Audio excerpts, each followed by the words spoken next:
continue to take care of us and provide for us and nourish us, but for us to really respect and honor it in the best way we can, which is hard to do, especially in today's time. But it's really that we have to be respectful of it, and I think it's really about making better choices for all of us, for our world moving forward. So anyway, thank you so much for that. Speaking of making better choices, since nabanggit na po ni Isa, we want to proudly say on behalf of Rain Entertainment and Regal Films, this is actually a movie that was shot with zero waste. Zero waste set. Zero waste, That's po right. kami. So, hindi The lang yan first. ipinakita. The first, di ba? Oo, hindi lang Tama ba, pinakita Ray? sa Ako, pelikula kaya ito. magsabi ng the first. Oo, kung hindi po isinabuhay din. So, Lino, tama oo, ba? Direk Lino. Oo, pasok. Miss Phil, and Yes, ito, oo. correct. Correct. Yung, Yes. sorry. Yes, Yes, very ayun proud. sila. Sorry. Charm also is here, Charm. Jiminy and Madge and everybody. Thank you. Yes, thank you. Yan. So, very proud. The zero waste and very proud din po na alagang-alaga po kami sa set na ito. Ay, Maraming sobra. salamat po. Hindi Sa ko alam paano natin ito pagkakaprutas. natapos. Yung prutas hindi doon pinitas no, Direk? Oo, kasi parang hindi rin... Yung chicharon yung tinitinda ni ate. Chicharon at saka yung Diba dami? bukayo. Bukadami. Sabi ko sa'yo, may nanay po kasi nagbebenta doon. Bilhin mo na yung Oo. pag-isa. Parang, sige po. Pero baka siya talaga si Mayang. Yeah, Hindi tayo sure. mali mo, di ba? Si Mayang pala yan. Naku, pasensya na po. Yes, go ahead, take it Yung away. iba naman po, ito yung mic off. Okay, alis na po ako. Meron na tayong host. Kaya yung host kasi yung artista mo, huwag mo nga abutan ng mic si Ika. Yun na, kaya medyo malayo ako kay Huwag mo Inka. abutan si Ika. Pero, yes, thank you. Palakpakan po natin ulit the mothers, Miss Dimples and Miss Isa. And now, ayun, so handa na po ba kayong magtanong sa ating mga cast? Ang una pong magtatanong ay si Mayang. Sorry, wala. Hindi. So we already have here Sir Richard from Lion Here TV. Sir Richard from Lion. Ano ba? Lionheart. Di ba heart? Oo, Oo, heart. Lionheart. thank you. Lion Sabi ko, Heart. mali ba ako nagpagkabasa ulit? Okay lang yan. May T din kasi. Oo, tama naman. Ito yung first question ko para sa ating mga first-timers dito. Kumusta yung experience shooting the Caretakers? Para po sa akin, grabe, nakakaiyak talaga. I'm so proud to be a part of this movie. Hindi lang yung movie ang nakakaiyak, but just being a part of it, from filming to promoting and to being here at the premiere. It's just an incredible experience. I didn't know what to expect. Siyempre, kinakabahan ako, especially nung September when we're filming. But now I see just how amazing it is just to be around people that are teaching me so much, watching them, what they do. I have so much to learn, and I'm so grateful that they allowed me to be a part of this amazing project. So I'm just very grateful for that. And thank you. Thank you. Ay naku, sinasabot tayo si Ika. Maganda kasi boses. Oh. Tingnan mo. Ito, Thanks ito. Ayan na yan. Inka, I'll try my best. Hello, Inka. Here you go. Hello po. Same then as my husband said, super wonderful experience. I'm so honored to be able to work on this film with, of course, the mothers. We have Miss Dimples and Miss Isa, and then what an amazing cast of talented kids with us. Like, it was really like, parang na-immerse talaga kami sa world ng Caretakers. Kasi ang layo ng taping location natin. Tapos ang ganda pa ng locations. The house was beautiful. The forest was magical po talaga. So, you were really, parang if you were pulled into the movie, we were living it while we were filming. Ang ganda talaga. What an experience. I'm so proud to be a part of it. Proud and lucky. Yeah. And yung next question, thank you. Yung next question ko para sa mga kids natin. Kumusta yung experience at ano bang paano kayo parang tinimpla dito? Actually, yung experience ko po, medyo nakakatakot din po para sa second horror movie na nagawa ko po. Second. Hello, take note. Emphasis. Ano yung una, anak? Ano po, Kampon. Kampon. Okay. Pero po, medyo takot din po talaga ako sa set. Pero with the help of the directors and my co-actors, nagawa ko din po through the movie. And di na po ako takot. And excited na po ako na makita yung movie. Pag So po, 13 ka na. Pag 13 ka na, anak. I love you, nak. Ilan taong ka na, anak? 8. Oh, konti na lang. 5 years. Uy, ang bilis nun, ah. Napakahusay po, palakpakan naman natin. Wow. And po, actually yung role ko po dito, yun po, probably the most challenging role po na nagawa ko po. Kasi po, malayo po siya sa ginagawa ko po always. Kasi yung last horror movie ko din po, takot po ako dun. Ngayon po ako naman yung nakakatakot. Kaya, ayun, na-challenge po ako. Pero, for me kasi mas gusto ko po pag na-challenge po ako. Kasi, mas na-explore ko po yung pag-acting ko po. And, ayun po, with the help, kaya sabi po ni Arian, with the help po ng mga director, ni Dimple, sa mga cast po namin. Ayun, nagawa ko naman po ng maayos. Nagawa po namin lahat ng maayos. And I think we did our best. Congrats, kids. Marami pang magtatanong. Thank you so much. Next, we have Tito Jerry. Pwedeng mahingi rin yung reaction ni na Marco nung mapanood nila yung film. First of all, I'm really thankful to be a part of this project since last year po, I remember telling my family na gusto ko po magkaroon ng movie. And then, nagkaroon po ng audition for a movie. And then, nag-audition ako and then nakuha ko and then I was so happy to be a part of an amazing movie and to work with such kind people and genuine people, especially working with Miss Isa and Miss Dimples po. They shared so much words of wisdom to us, or to all of us, and they've inspired us to be more kind. And about the movie, sobrang nakaka-proud po. I think my personal take as Ali, ang lesson po na natutunan ko doon is do not hold a grudge. You have to talk about it if you're feeling something that's bothering you or kailangan yung pag-usapan. And dahil yun nga po, limited yung oras. We never know when nature will take something away from us. Okay, so thank you. Marco. Well, and po, first of all, I would like to thank Rain and Riga. Sobrang pasalamat po talaga na naging part ako ng movie na to. It was meticulously made and I'm just really happy to be part of it with such wonderful cast na gaya po ng sabi ni Ashley, talaga namang ang dami ko pong natutunan, especially kana Miss Dimples, kana Miss Isa. Hindi lang po about sa acting but about our personal lives as well. And I mean, after watching the movie, hindi pa siya nag-sink in. Ang hirap, ang bigat.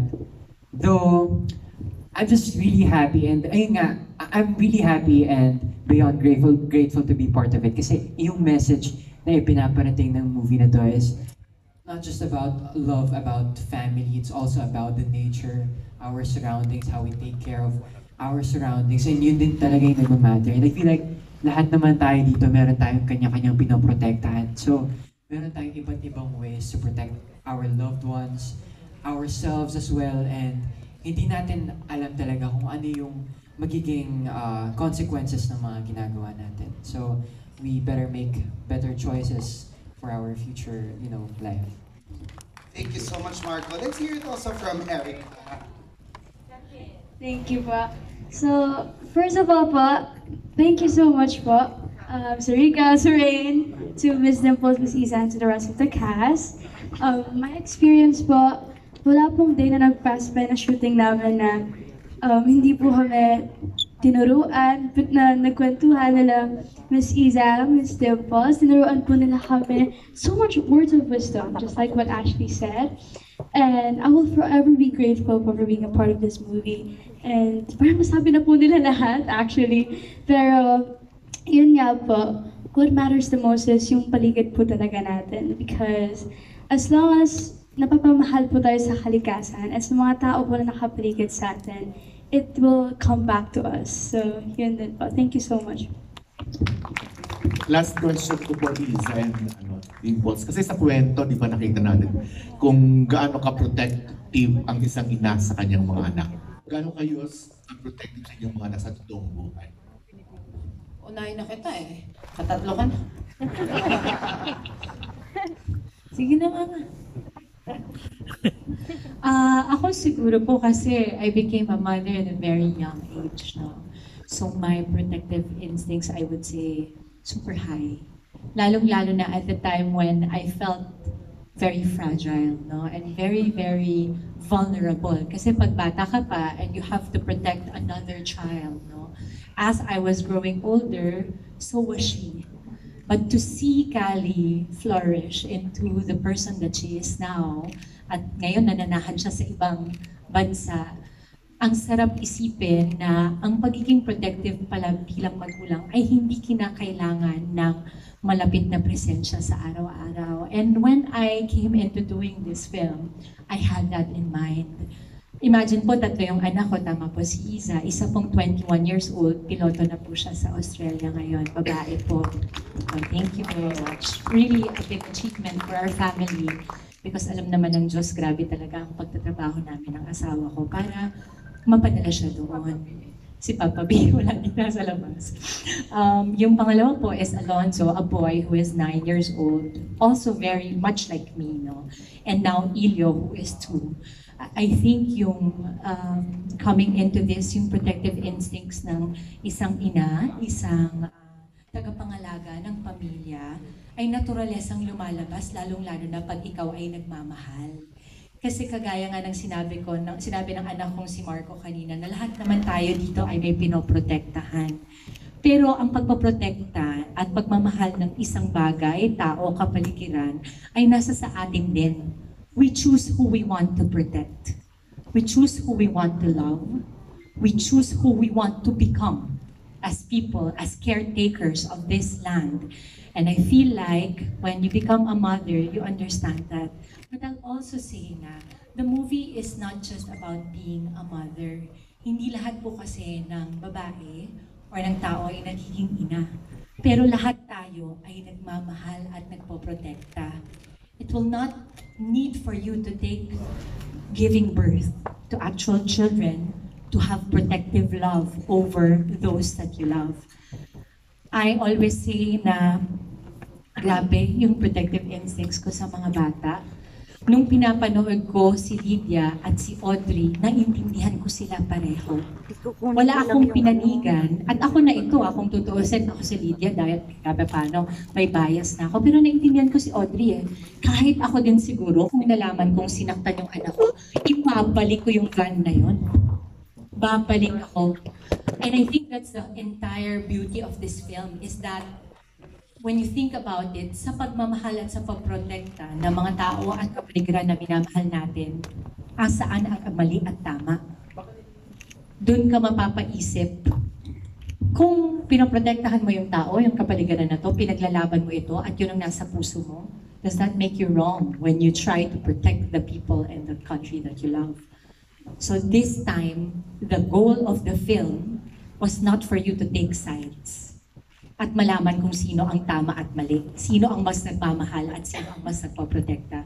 The goal of the film is pumukaw po sa mga puso ninyo at mapatanong kayo, sino ang gusto kong protektahan? Kapag pinangalagaan ko ba yung kapaligiran ko, ibig sabihin din ba nun ay pinoprotektahan ko ang mga taong nananahan dito? Ang pagmamahal ko ba sa kapaligiran ko ay katumbas ng pagmamahal ko sa mga taong nananahan dito? That is the goal of the film. To not know who's right or wrong, to not take sides, to not bicker among each other, but to have one true love for the place that we are on. And I think that's the beauty of the last scene when we saw, of course, Mayang, and sana po hindi natin to spoiler, but that was the beauty of the film. Dun ako pinaka, oh my God. When Mayang, yung last direct, yung kamay niya, pinatong niya doon sa both mga bata kasi pareho ng lahat ulila, doon ko naisip, kahit pala mawala ako sa buhay na ito, kung aalagaan ko yung kapaligiran ko, somebody will always look after my children. So, if I want that to happen, kailangan ngayon pa lang gawin ko na yung duty ko to take care of the very land that will make sure my children will be okay. That for me. Beautiful. Isa. Thank you. Sorry, just to make sure I get the question right. Could you please Yes, gaano ka ka-protective as a mother, yung protective instinct mo in real life? Madami kasing layers sa pagiging nanay. Tulad ng nasabi ni Dimples. Yes, I am a very new mom to Dea, who turned 2 recently. However, I think I've been mothering people in my life in different ways. I guess even my father, when he was still alive, in some ways I was mothering him. And kasi when I think of mother, I think of somebody, katulad ng sinabi ni Dimples, not all women, not all mothers are just those who bore a child into the world. Some have adopted, some have nurtured or nourished as teachers, or as, you nurture and nourish in different ways. A plant, an animal, her snake, or any living being, humans, of course. Parang in that regard, I think I have been mothering. I have been that kind of energy in our home. My kuya is here. I just want my brother. I don't know if they're still here. Ben is here. I am his mother too. Medyo. Pero alam mo yun, talagang. And you will do everything that you can in that moment. Kasi I think we're all just doing our best with what we have, with what we're given in that exact same moment. Katulad ng sinabi ulit ni Dimples, anong tama, anong mali. In that very moment, consumed by her anger, Audrey was making what she thought was the best decision for her family. And eventually, she acknowledged it was such a bad plan. In that very moment, Lydia she just did everything to protect her family, to ensure na hindi sila papaalisin. Diba? So, I think we will do everything that we can for our loved ones. The regrets always come at the end. And for me, kaya ako gibang-giba. Kasi yung Audrey, yung journey ng character niya na galit na galit. And she was, alam mo yun, hindi niya nakikita that everything that she needed, she was so worried, how will I provide for my children? When in reality, nature will always provide. Nature will always take care of us. But in that moment, consumed by anxiety and anger, she didn't realize that her first role was to communicate and take care of her children. Nilamon siya nito. Kaya, at the end of that, diba, yung nakita mo yung moments, we have to savor these moments that we have with the people around us. Namnamin natin ito because life is unpredictable. And I think of that every day as a mother. And the best way I can protect them is to love them, to savor every moment that I have in the best way I can. And that's it. Thank you. Wow. Thank you so much sa ating candidates. So much wisdom, so much good words. Thank you so much po.